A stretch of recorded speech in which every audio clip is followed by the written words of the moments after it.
Hello friends, welcome back to the bench. Our patient today is AP60A, which is 2009, I assume Outback. I assume because this wasn't stated in the ticket, but the customer said it was 2009, so I assume the Outback was implied. And now the question from the customer was, oh, it is upside down. Okay, so it should go this way. The question from the customer was, do I need to reprogram the ECM after after the repair? The answer is no.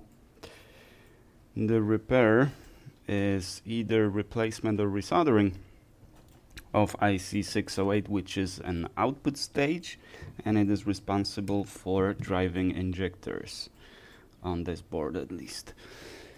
So no reprogramming needed. It's pretty much just plug and play. You get it back and you get no misfires. Now, while we're working on this 5-minute procedure, let's talk about something triggering. And you guys are probably already tired of the subject of tipping, or maybe you're tired of tipping itself. There's been numerous documentaries and videos by independent researchers, YouTube creators, describing the problems of tipping, or that tipping culture has gotten too far, that we took tipping too far, it's out of control, all that stuff. Be that as it may, the subject is relatively complex. It's, as always, you need to take off your black and white glasses for a second and just look at the problem from few perspectives. First, first is that in recent years, the way we acquire food has changed a bit due to food apps. Right, that created pretty much the whole infrastructure of independent contractors, not employees, independent contractors that, well, that deliver your food, right?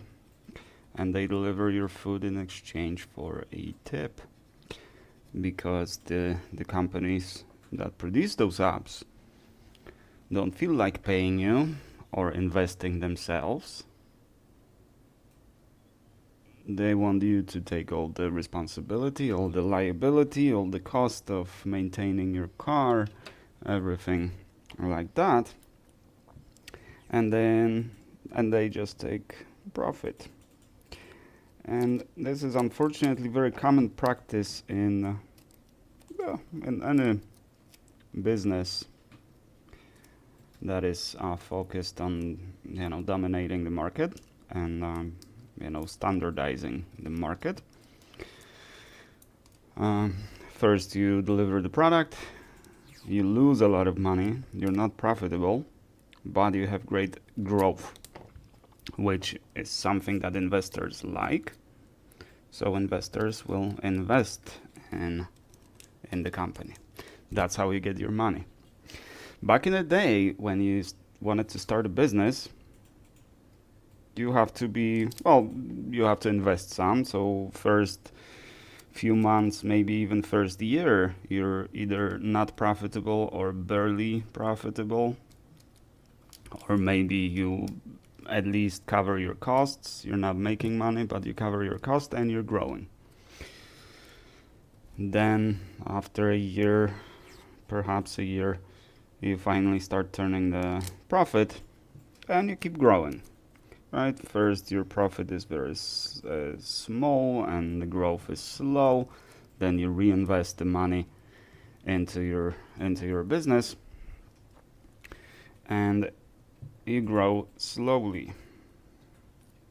Now, this is no longer the case when you have investors, right? You can stay unprofitable or lose millions of dollars every year for years, and it's still good because you're still growing, right?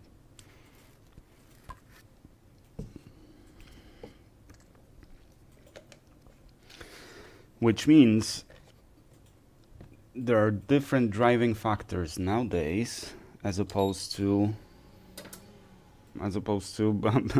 standard method of starting your business and trying to be profitable, right? Now we're prioritizing growth over the actual profit. What's my setting? I didn't check. 380 at 110. Good.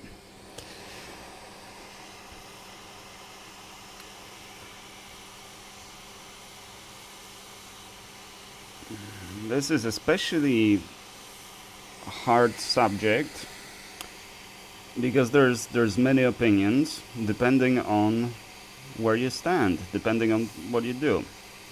All right, so I'm going to tell you a few of my own stories working in the tipping industry.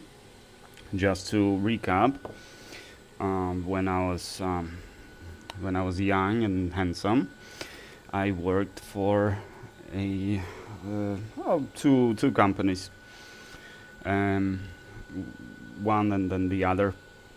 My first job in the United States when I arrived, that was 2007. I want to say 7. I might be off by a year.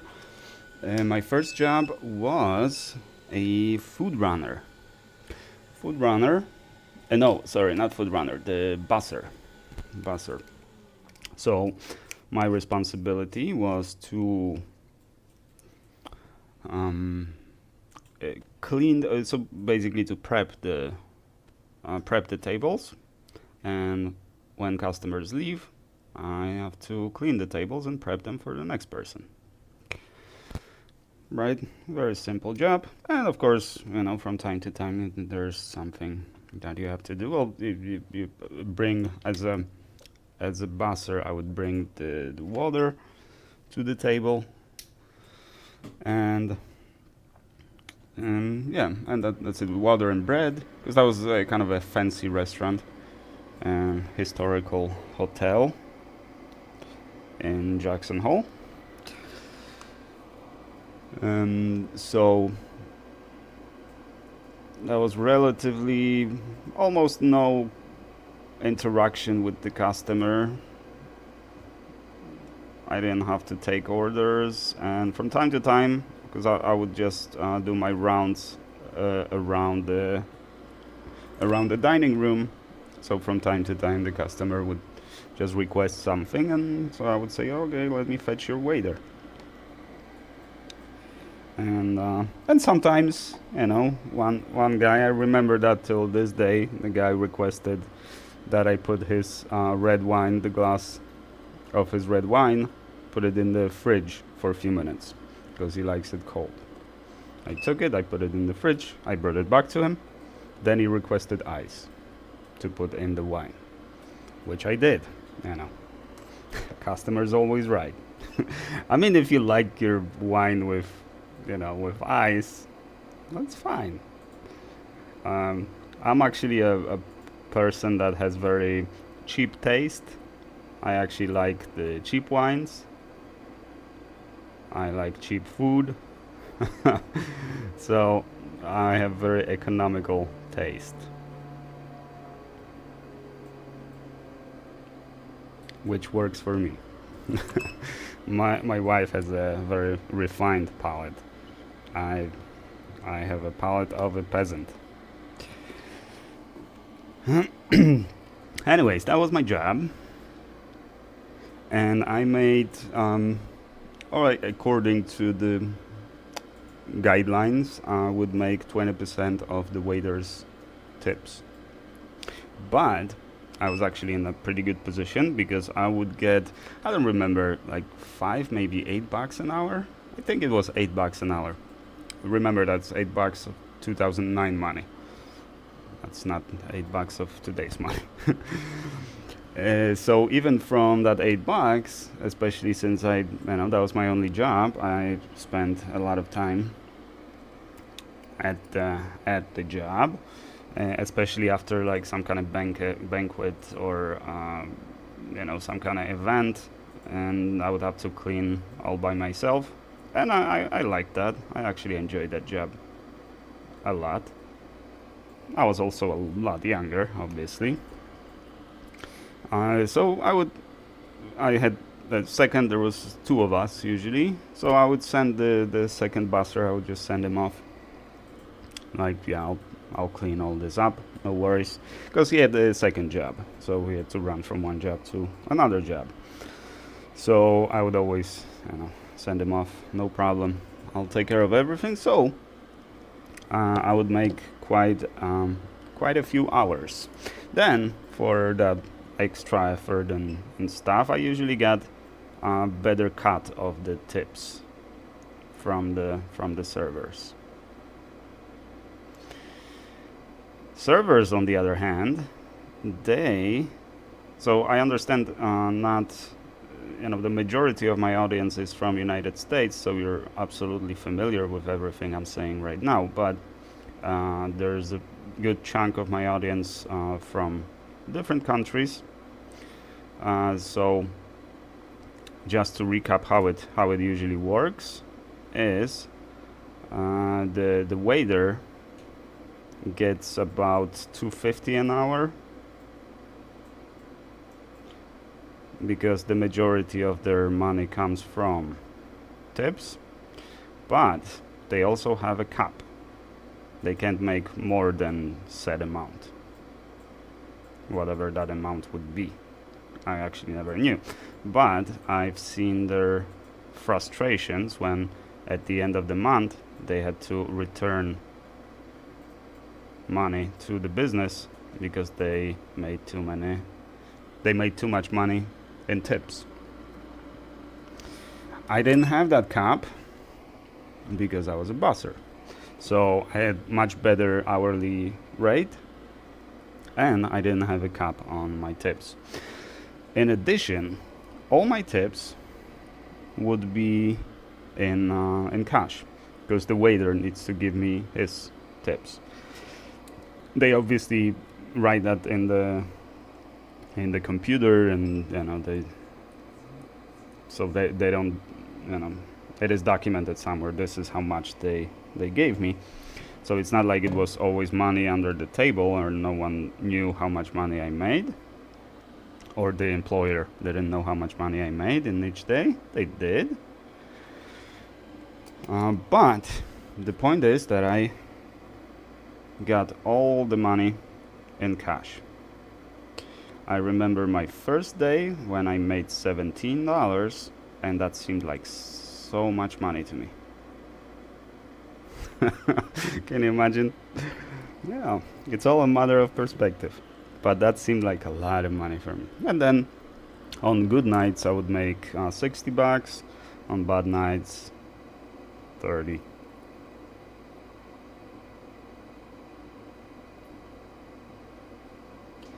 So,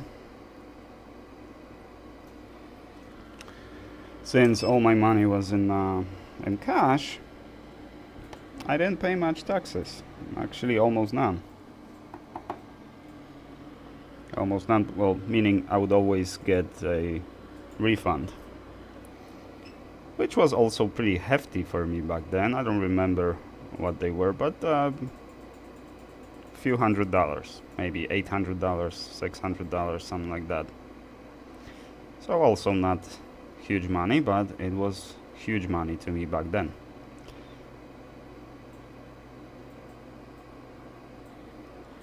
This wasn't my first job per se, but my first job in the United States and the first job in this industry, food industry, or food restaurant industry.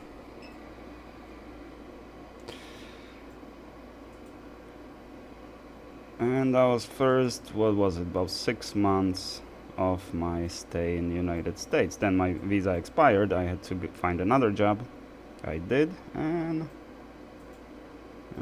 I worked at a liquor store that was attached to the bar, the Town Square Tavern it was called. No longer exists. It was shut down, and now it's a different bar now. They remodeled, and well, it's fine. It's a fine place. I mean, not great, but it's all right. So working at the liquor store, I would make very little tips because I worked days. But I was, how much money I was making? About $10 an hour. Yeah, and then 10.50, 11, that kind of stuff. So also not huge money, but I was happy with it. I mean, my paychecks were usually around $600 to $800 every 2 weeks. So that was enough to pay the rent. My rent was around $800. So one paycheck would go to the rent, and the second paycheck would be in great majority left at the bar.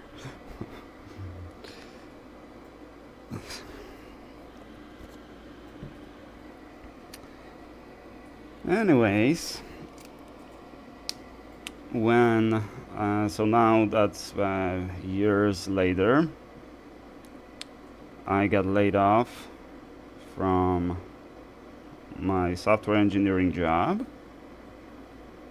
That was about 4 years ago, something like that, maybe 3 years ago. Time flies. It's hard for me to kind of keep stuff in perspective. Sometimes it feels like it was years ago, and it turns out it was months ago, and sometimes it feels like it was last week, and it was actually last year. But when I got laid off, well, I was kind of ready because I was already interviewing, and I was ready to quit that job. I didn't like it anyways. But it still hit me pretty hard.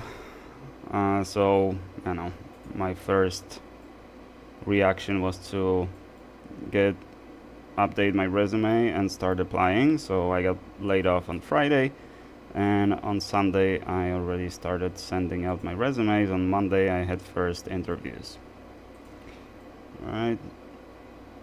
But I also decided that, well, I can't really afford to be out of the job. I didn't have savings, like almost none of them. I got the severance package from the company, but that was, nothing too substantial. So I created a DoorDash account. It was actually pretty easy.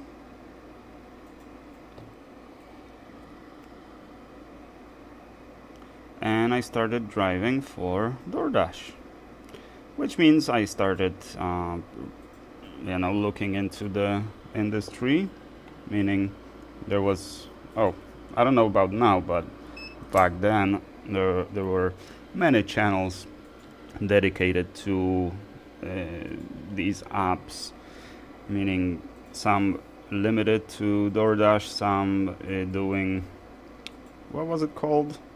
Basically when you just have 3 apps opened, right? You're on the job on 3 apps, and you just always pick the best order that is coming from either DoorDash, Uber Eats, or what was the third one?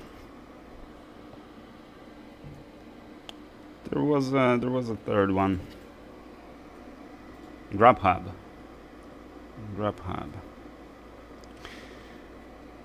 I was only on DoorDash, and I lasted about a month. First, I started working on like pretty much to keep my acceptance ratio at 100%. So I would take every single order I would get, which means, sometimes driving 10 miles to deliver an order for $3.50.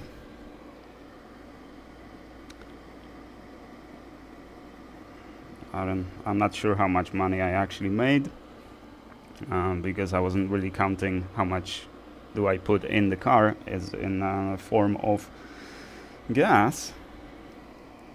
But I was making roughly $500, maybe $600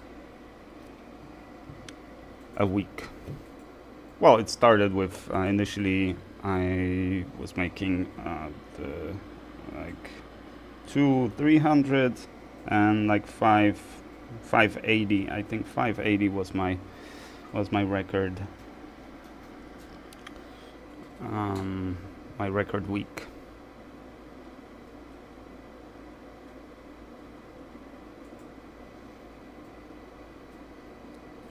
So, with all that being said, I just want you to be aware that I'm not only speaking based on the other people's opinions, but I've also been there.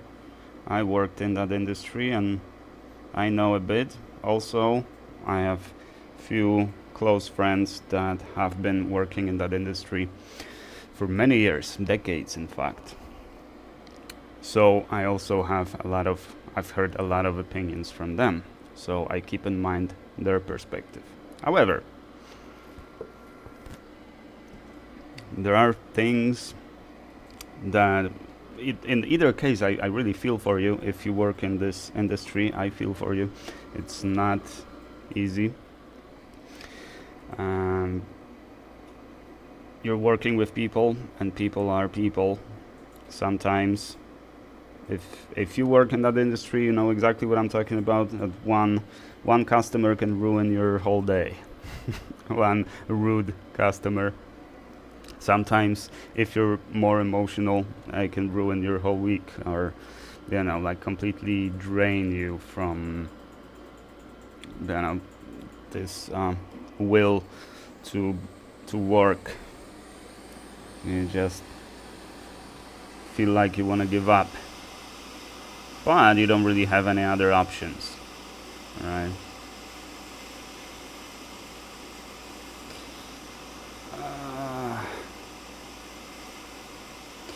So, a long time ago, someone decided that instead of the employer paying fair wage to the worker, to the employee, we're gonna task our customers with that and give the customer the ability to make decision whether you make good money today or not. Now, the reasons for it, or what usually I hear people defending that, is that it ensures better quality service.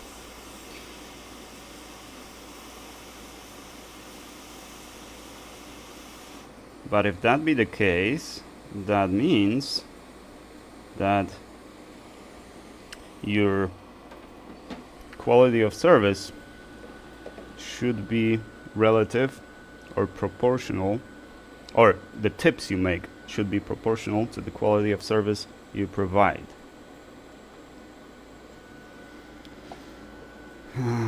But for some reason, especially in food apps, delivery apps, this kind of got out of control,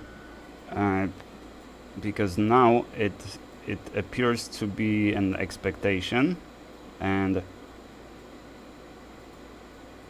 some people go to great lengths to punish you for not tipping,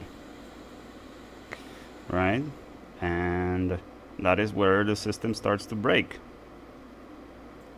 because, well, first of all, you're tipping before you actually receive your service, right?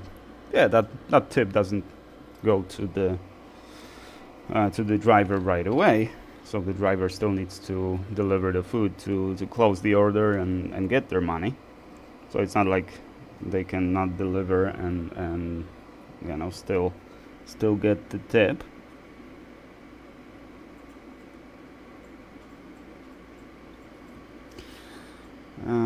But technically you tip before you receive the service. And on top of that, you have to tip to even receive the service. Because if you don't leave the tip on your order, no one will take that order.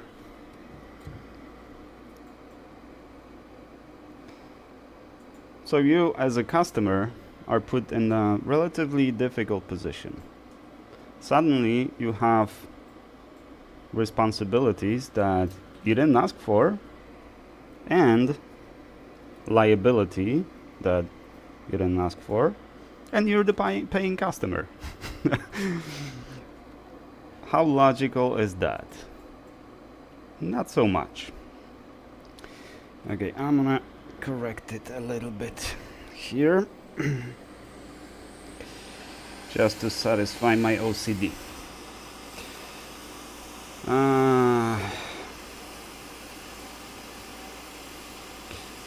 On eBay, you provide feedback to the sellers that sell you stuff, right?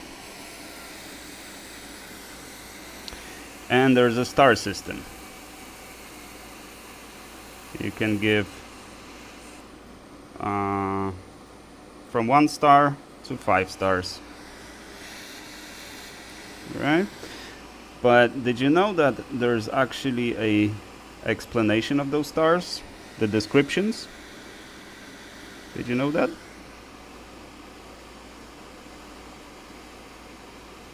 I read those descriptions, and it goes somewhere like 3 stars is basically everything's fine, right? You got your item, it is as described. 4 stars is above expectations, and 5 stars is above and beyond. What is above and beyond? That is when your expectations were here and you got the service of this level, right? So someone gave you the experience that was much better than expected. That is 5-star service. However, when you leave 3 stars, that is from the pond. Because why not 5 stars? Right? The same goes to like Uber and all those others. Like having 4.7 rating is low, or 4.6 is very low, right? I didn't make the rules. For some reason it is. But imagine that we raised the bar like ridiculously high, that 4.6 is a bad rating, which means everything needs to be 5-star. Not everything's gonna be always 5 stars, and just like waiters, bartenders, delivery drivers or cab drivers, we're human. We're gonna have better days, we're gonna have worse days, right? Sometimes it's just not your day. So you're gonna perform on the 3-star level, meaning you're gonna do your due diligence, You're gonna deliver what needs to be delivered, and you're gonna do what is expected from you. That shouldn't be frowned upon. That's just you doing your job. And if it's your day, you go above and beyond. But to expect you to go above and beyond every day with every order, every customer, regardless whether you're tired, maybe you're coming down on with a flu, anything like that, you're human. You're human. Not every day is going to be your best day. Not every service you provide is going to be a 5-star service. That should be understood, but for some reason, it doesn't seem to be.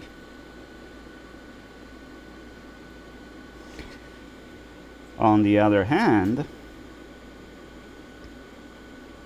I'm a firm believer of taking accountability in whatever you do. You work in the food business, right? Say you work in the food business, right? And the customer's experience is below par. All right, I come to your place and your food is, I'm not happy with your food. All right, also I'm not happy with your service. Perhaps maybe the waitress or waiter was rude, the food was cold, or just not very good, or burned, my toast was burned, or something like that, right? In which case, you shouldn't be complaining that you got either low tip or no tip, right? Say I didn't give you a tip. I paid for my food, but no tip for you, because you didn't deliver.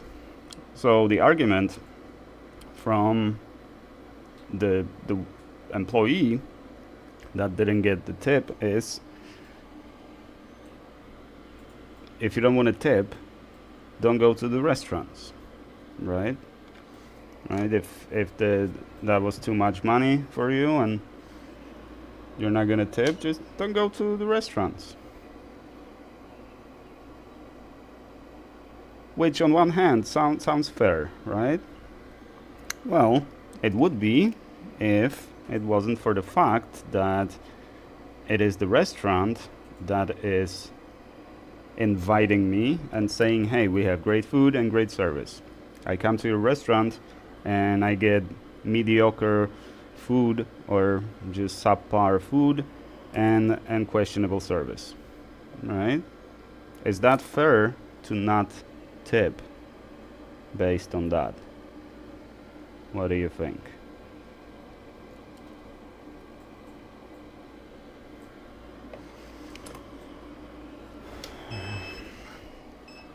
In the United States, this is actually, let me tell you something. So, in the United States, it is very common to eat out or to have someone prepare your food, and you just pay for the food, throw in a tip, and you eat it.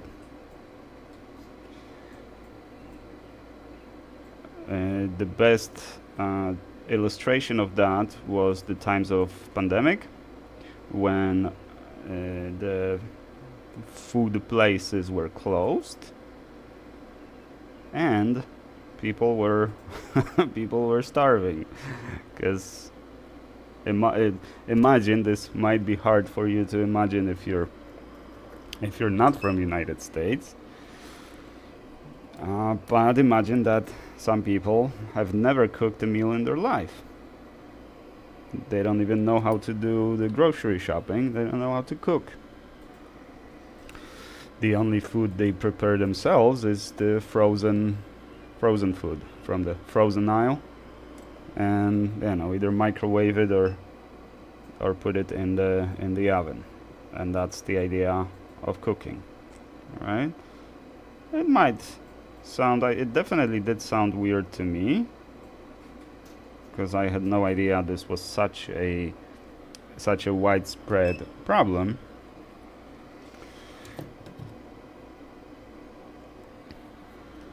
But that is the reality in this country. So food places are, restaurants and even fast food places, effectively these are essential businesses, because without them people don't eat. But that created, in my view, this unhealthy relationship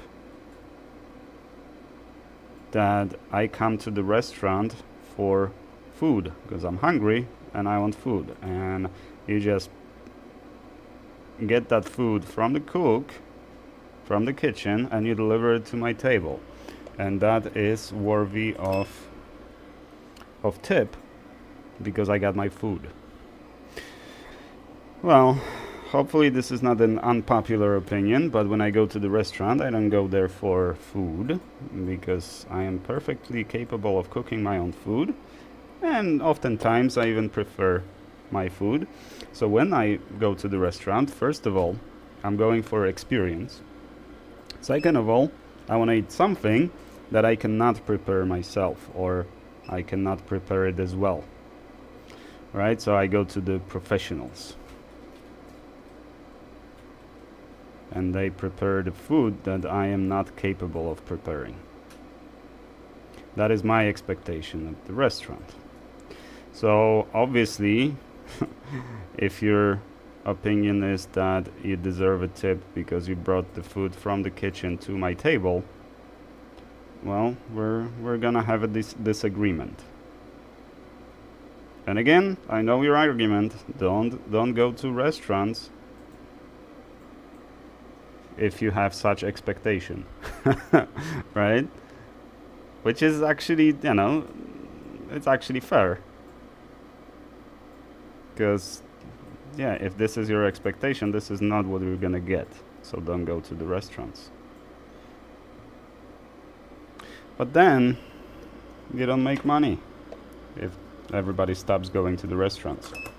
But again, if we have the whole generation of people that cannot cook and just are not capable of solving the problem of how do I eat, how do I make food that is not that did not come from the frozen section of the supermarket, that creates this dynamic that,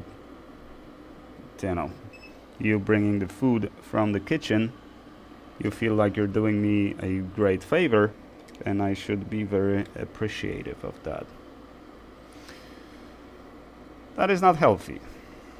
That is just not healthy relationship between the customers and the service, the food service, or the service workers, the food workers, right? And it's hard to blame the workers, because at some point this system was set up, the tipping system, and you're not, if so, you might fall into this loop, right? You get the first customer of the day, they didn't tip you, like zero. They just paid the bill, and in the tip section there's a big line or just plain zero, right? That demotivates you. You feel demotivated. That is going to reflect on your attitude. Next customer comes in, your attitude is a little bit more standoffish because you're unhappy, which results in that second customer not tipping you, or tipping you, $1 or $2, right? And then the quality of your service just basically goes down. Not necessarily your fault, because you just look at your paycheck and you make $2.50 an hour, and the last 3 tables didn't tip you. It's okay that you feel demotivated. I mean, okay, it's not It's not okay that it's happening, but it's understandable, right? Don't feel bad that you're demotivated, because you have every right to be demotivated in this situation. Absolutely.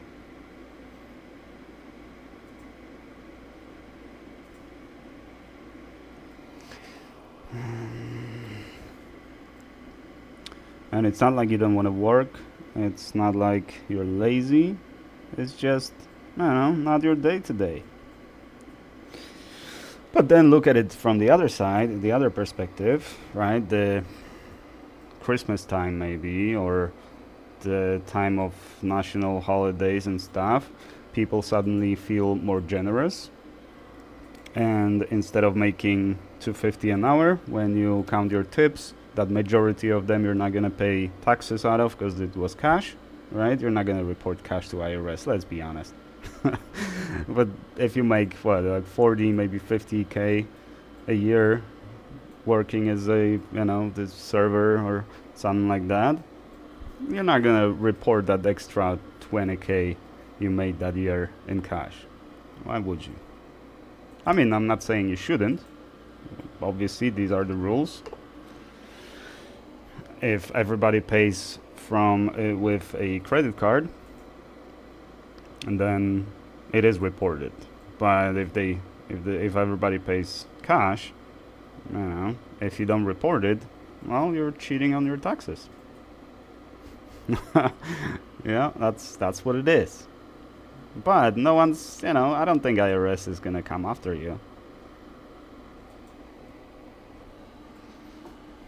At least I don't think so. But that is a great perk of your job. Awesome perk.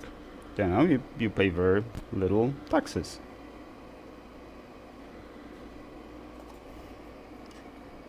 The more money you make, the more taxes you pay. I pay pretty big taxes. I think my tax bracket is around 20%. The fifth of what I make, the IRS takes.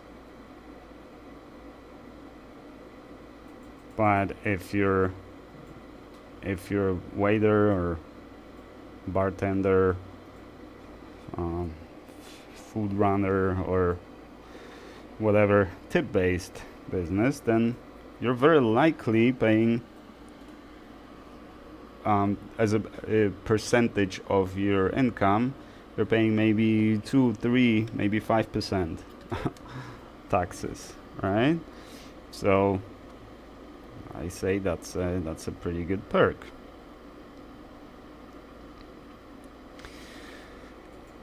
But what people are complaining about, especially now, is that it got out of control, because everywhere you go to the store,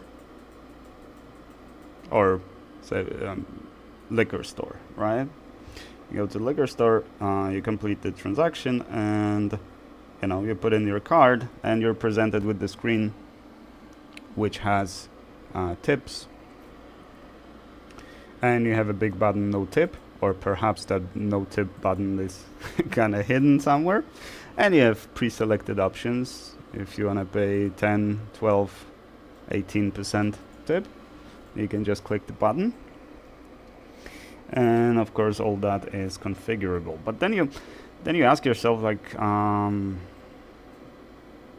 do I have to tip? Why am I even presented with that screen? So let me just clear that out, clear that up. That usually it is the company that has a tip-based business, right? So it's a liquor store combined with a bar or a restaurant or something like that. So they have one payment system, and it is configured to allow tipping. And usually, maybe not usually, but oftentimes,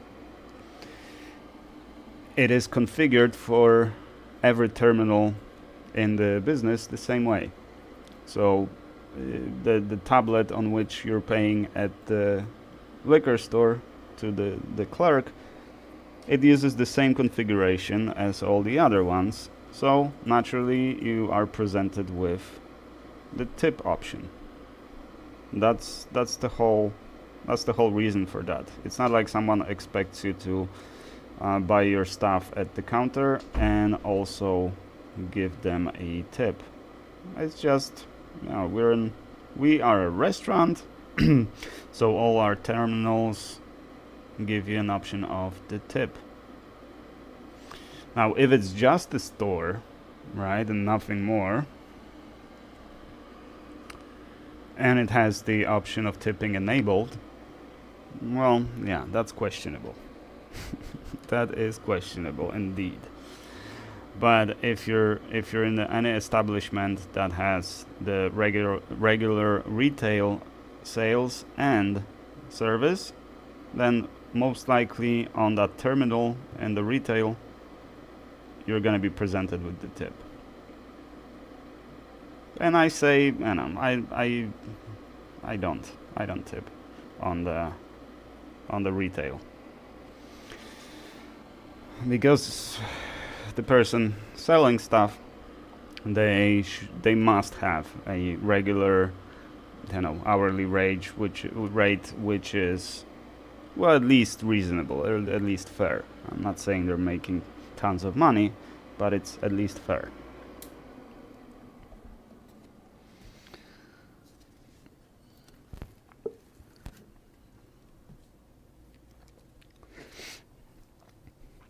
So, not that they don't need tips, not that they're super rich, but, they will survive without my tip.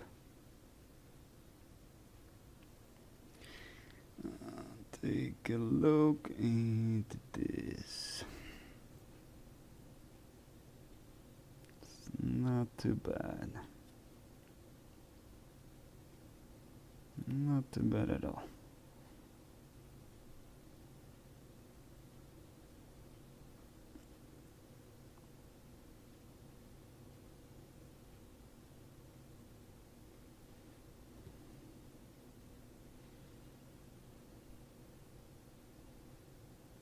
Ground got pretty well soldered. Alrighty. Now, have you heard these stories where the food delivery guys are like spraying poison in customers' food because they didn't tip? This is where we arrived. This is an actual big problem, guys.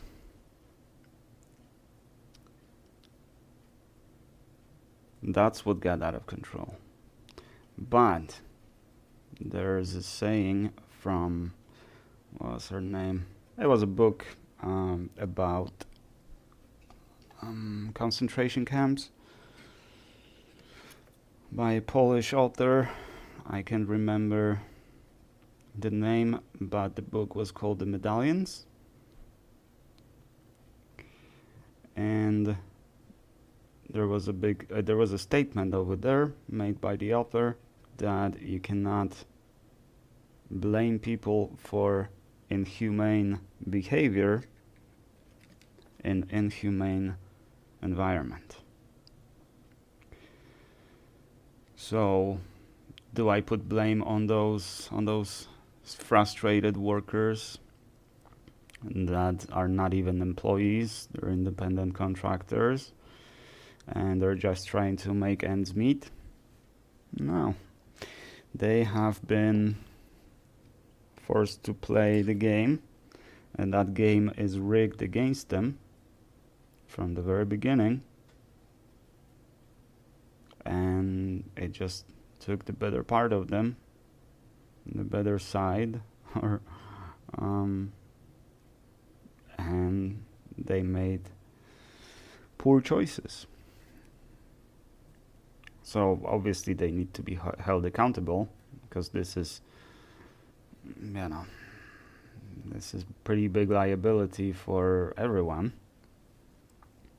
in that situation. If you're putting a bug spray in customers' food, that That is completely unacceptable, of course. But as much as the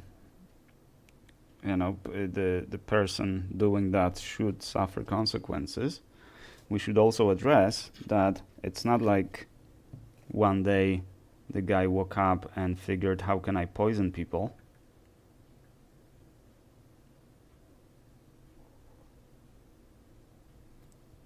It's the big bosses that are making all the money, and they created the situation which resulted in this awful behavior. And the arguments that I've heard from other people, I kind of insensitive point of view is like, well, no one's forcing you to work DoorDash, right? No one's forcing you to drive Uber Eats or drive Uber or whatever. And be that as it may, it's very insensitive approach, because when I drove DoorDash, I didn't want to drive DoorDash, right? It's not like I woke up one morning and figured, oh, that would be a great thing. Let's put 100K miles on my car in exchange for a few $1,000s. No, I just had to do something. I had to make some money, because suddenly my source of money evaporated. I lost it. So what am I gonna do? I'm just gonna drive DoorDash for a little while. It was only a month, so you might say that what kind of experience is that? And I agree, but it did give me a pretty good perspective, much better perspective than just listening to, to opinions on YouTube of people that are driving. And like with everything, there are ways you can, the longer you do it, the better you get at it. And there are ways you can be profitable doing that. When I first started, as I said, I think my best week was my very first week. That was, I think, $180 I made, and my very last week, closer to 600. Still working the very same hours, right? So, I tripled my income just by gaining experience. And you just you find areas that pay better. You learn how to be selective with the orders you take. You obviously learn the routes and stuff, and you just kind of, after a while, you develop the instinct, right? You know where to go for good orders. Because you're gonna find good orders, you're gonna find bad orders. And on my first week, I was getting everything, every single order that was sent my way, I would take. And on the last week, I would be selective to keep around 70-80% acceptance ratio. But no, I wouldn't take the order for $3.20 or $3 to drive 12 miles and deliver Jersey Mike. By the way, Jersey Mike, that was pretty good place. They usually tip well, and more importantly, the orders are made quickly. The restaurants, that is a tricky thing, because on the restaurant orders, you usually make better tip, because since you're delivering food from the restaurant, the person ordering it kind of treats you like they would tip the waiter at the restaurant. So the tips are usually like real tips. You're delivering food worth of $200, and sometimes you get $40 tip on that. That's really high for DoorDash. $40 tip, that is huge. But good luck explaining why the order was late, because you show up to the restaurant, you accept the order, you show up to the restaurant, and you have 40 minutes to deliver that. But you wait at the restaurant 45 minutes just to get the food, so you're already late, your rating already goes down, you're being punished for the restaurant being slow. All right? System rigged against you. So that was the downside of it. The Chick-fil-A, yeah, you're gonna make $3, maybe $4 on such order, which is still pretty good because the order itself was $15. Someone got the Chick-fil-A sandwich and a soda or whatever, and so that's the cheap order. So yeah, if they tip $2-3, that's all. But you also get this tiny cut of the order, so it just comes down to about $3 and you're paid for it. But Chick-fil-A is, you show up there and they have the trays, they put the food, you don't even have to talk to anyone, you just check the order number, you find it on the tray, you grab it, and you go. All right. I also, in addition, I would just check the order and what was on the ticket, whether they delivered everything, and sometimes they wouldn't. Because one time I got a big order from KFC, was it, or some fast food. I delivered, and they gave me the bag, and I said, "Aren't there drinks on that order?" The guy looked at the screen and said, "No drinks with this one." So I left. I didn't check myself. Then I delivered to the customer, and customer said, "Where are my drinks?" Right? And I checked the order again, and indeed, there were drinks, 2 drinks on it. So, my bad. I didn't do my due diligence, because I should have checked, because I'm responsible for that. Right? But on the other hand, I'm just a delivery guy, right? I don't care. They fulfilled your order. I just delivered the order. So why should I be the one responsible for making sure that your order is okay? But that's what it means, going above and beyond, or just basically going a slightly extra mile. The other guy I was ordering from Rib Shack. They have great food. Yeah, stay away from that place because it's not good for you. It's super good, and you just can't stop eating that. But I dropped it off, and then the customer texts me like there's something missing. Right? I don't remember what, but there's something missing. I wrote him that I got 3 bags from the place. They are tied and sealed and stuff, and I delivered 3 bags. That's all I know. I don't know what was in the order, and it's not like I even have the ability to check.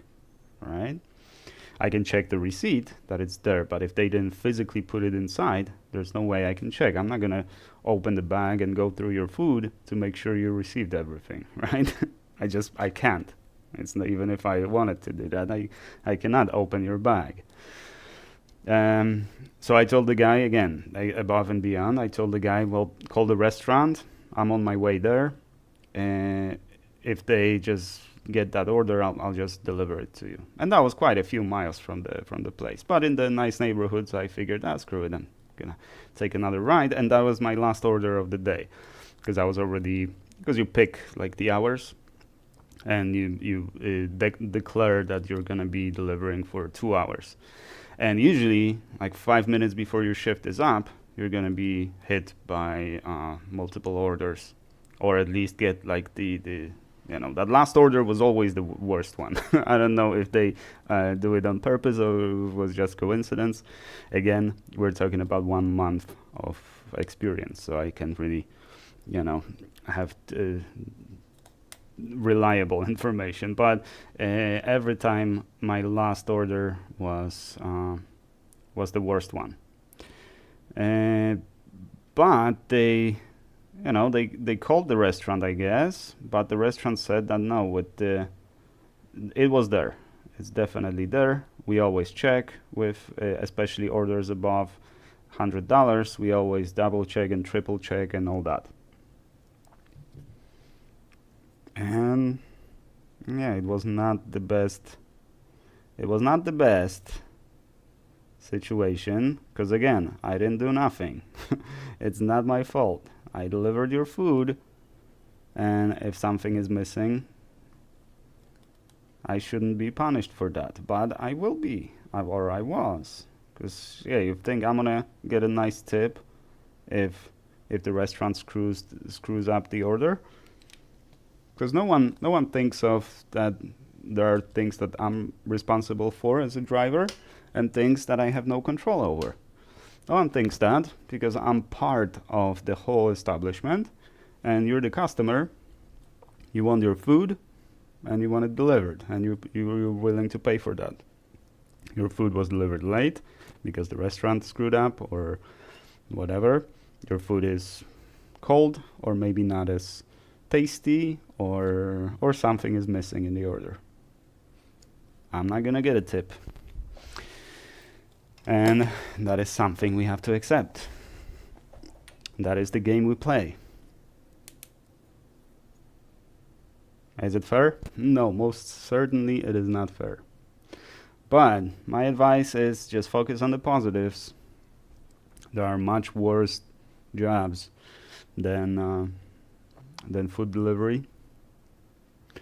Don't take it out on your customers, definitely. It's not your job to enforce the tipping. Okay? And you might find yourself in deep trouble if you do stuff like that. I don't know what happened to that guy that sprayed the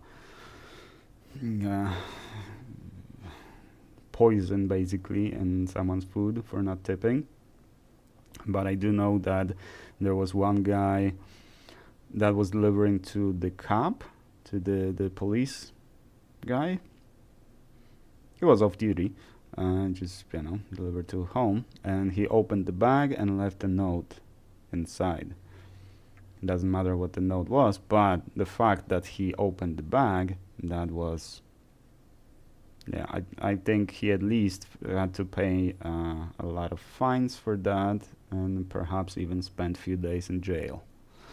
So yeah, don't get yourself arrested for stupidity, because that's the worst reason to go to jail. No. If you're gonna go to jail, at least have a story, not I opened the bag for no reason, or I opened the bag because I didn't get enough tips.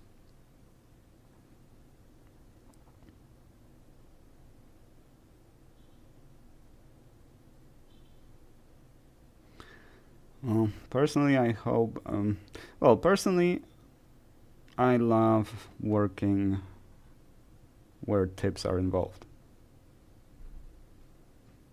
even if they're tiny tips.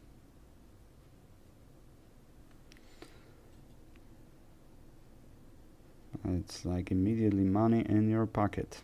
I love it. Cash in general. That is one thing that I miss about my former profession, working in the food industry. On DoorDash, I actually had one time I got a $5 cash tip. The tip on the app was set to 0, but there was a comment: I'll tip in cash. I kept that $5 for years after that. Yeah, I'm weird like that. Alrighty, ladies and gentlemen, we are done.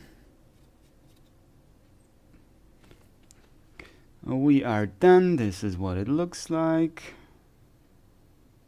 Beautiful job, wouldn't you say? I'm just kidding.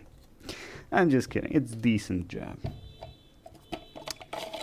And this time we're gonna put it correctly, like so, and close it up, and no more misfires.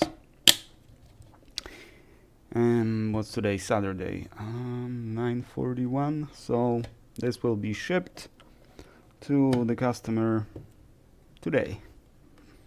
So second day UPS. Second day air UPS service. Alrighty guys, stay positive. If you're in the tip business, just hang in there. The tough times don't last. No worries, it'll get better. And remember that it always could be worse. Always. No matter how bad it is, it could always be worse, and if it's really bad, it can only get better. So hang in there, don't give up, and don't open customers' bags, and don't take it out on customers. And if they don't tip you, it's their loss, right? Thank you guys very much for watching, and I shall see you in the next one.